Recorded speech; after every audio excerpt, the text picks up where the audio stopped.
घर की बहू या नौकरानी। पूरे 4 साल बाद रोहन कनाडा से लौटा था। कनाडा में एक ब्यूटी प्रोडक्ट्स बनाने वाली कंपनी के लिए रोहन काम करता था। रोहन अपने देश अपने घर लौटकर काफ़ी खुश था। एयरपोर्ट पर उतरते ही रोहन की नज़रें अपने परिवार वालों को खोजने लगीं। जल्द ही उसे अपने माँ बाप, भाई भाभी, बड़ी बहन और खुद की 3 साल की बच्ची भी एयरपोर्ट पर खड़ी नजर आई। लेकिन उसकी नज़रें आशा को खोज रही थीं।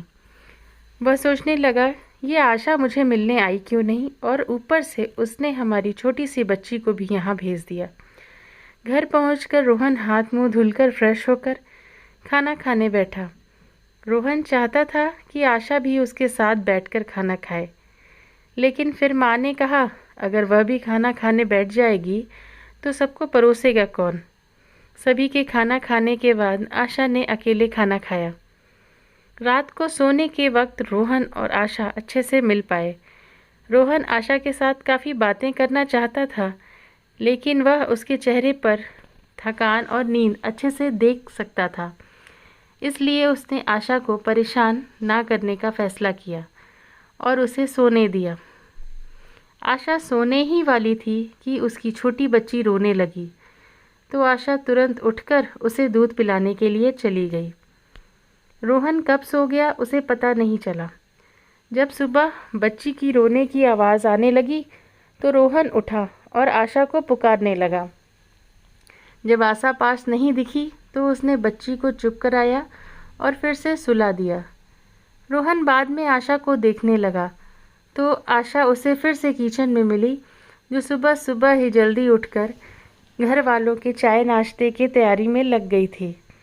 अब रोहन सोचने लगा, माँ और दीदी तो कहती थी कि आशा ज़्यादा काम नहीं करती, लेकिन जो मैं देख रहा हूँ वो तो कुछ और ही है।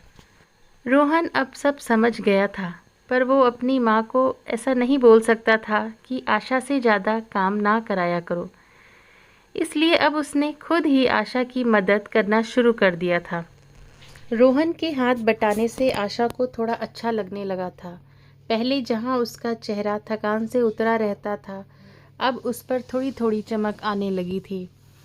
रोहन ने कुछ दिनों में ये महसूस कर लिया था कि आशा अब वो आशा नहीं रही थी जिसे रोहन शादी करके लाया था। वो तो कोई और थी, जो तोते की तरह बोलती थी, और ये आशा तो बिल्कुल चुप है, गुमसुम है।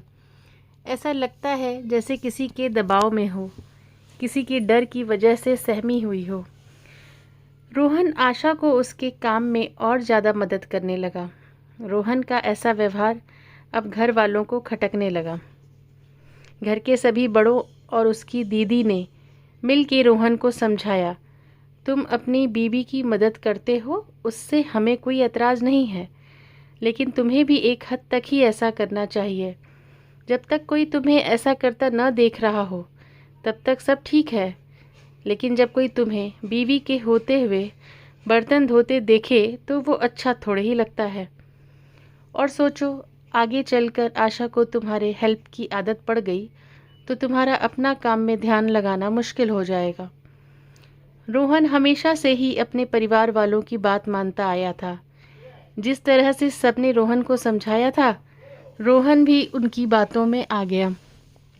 अब रोहन आशा की मदद करने से कतराता था। कभी कभार वह बच्ची के लिए दूध गर्म कर लिया करता था, उससे ज़्यादा कुछ नहीं। घर वालों ने रोहन को विदेश जाने से मना कर दिया और कहा कि यहीं पर कुछ काम कर लो। रोहन ने अब घर से ही ब्यूटी प्रोडक्ट्स ऑनलाइन बेचना शुरू कर दिए। उसका परिवार भी बढ़ गया। अब उसे 2 बेटियां और 1 बेटा था। दोनों बेटियां स्कूल जाने लगी थीं, लेकिन बेटा अभी भी छोटा था। जितना रोहन कमाता था उतना सबके लिए काफ़ी ना था। काफ़ी सोच विचार करने के बाद रोहन ने यह फैसला किया कि अब वह आशा के साथ शहर में जाकर रहेगा, जहाँ पर आशा भी काम कर पाएगी और वह घर से ही अपने ब्यूटी प्रोडक्ट्स बेचना शुरू रखेगा। इस तरह से वे अपने पैसों की तंगी को पूरा करेंगे। परिवार वालों ने भी रोहन को इजाज़त दे दी। रोहन चाहता था कि माँ भी उसके साथ रहे, लेकिन माँ को शहर में जाना मंजूर न था। माँ बड़े भाई के साथ रहने लगी। शहर में अब आशा नौकरी करती और रोहन घर से ही ऑनलाइन प्रोडक्ट बेचता। कई साल ऐसे ही बीत गए। आशा घर का काम और बाद में बाहर का काम करके पहले से भी ज़्यादा थकी थकी रहने लगी। परिवार वालों को रोहन की दिमाग में डाली बातें अभी भी उस पर असर करती थीं। वह यहाँ पर भी आशा का हाथ न बटाया करता। रोहन अब दिन रात अपने प्रोडक्ट्स बेचने में ही मशरूफ़ रहता। कभी कभी आशा उससे कहती कि मुझे अच्छा नहीं महसूस हो रहा, मुझे डॉक्टर के पास ले चलो। वो हाँ कह देता, लेकिन अपने काम में इतना खो जाता कि कभी उसको डॉक्टर के पास ले ही नहीं जाता। आशा तो बीमार थी, लेकिन एक बार रोहन बहुत ज़्यादा बीमार हो गया। इतना बीमार हो गया कि उसे अस्पताल में भर्ती करवाना पड़ा। अस्पताल में रोहन के पास सिर्फ आशा थी और कोई नहीं।